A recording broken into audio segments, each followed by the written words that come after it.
Hello दीदी बहनी और नमस्ते। एक देवी गीत गावा चलते हैं।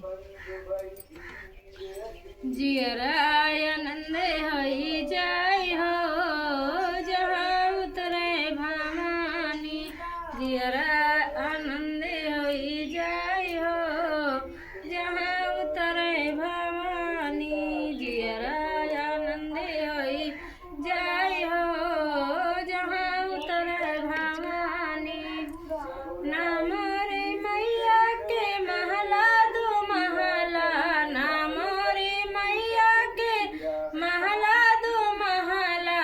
पल में मंदिर बन जाय हो जहाँ उतरे भवानी। पल में मंदिर बन जाय हो जहाँ उतरे भवानी।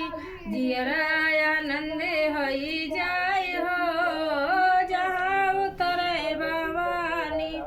जियरा आनंद होई जाय हो जहाँ उतरे भवानी। नाम रे मैया के लड़का ना बच्चा। नाम रे मैया के लड़का ना बच्चा। पूरा जग कहे महातारी हो जहाँ उतरे भवानी।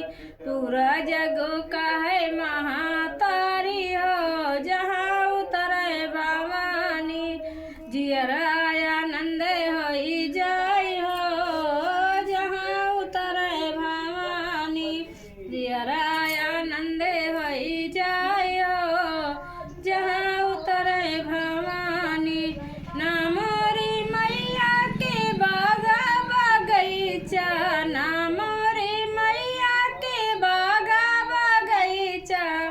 फूलवन की होई बहुछारी हो जहाँ उतरे भवानी। फूलवन की होई बहुछारी हो जहाँ उतरे भवानी। जियरा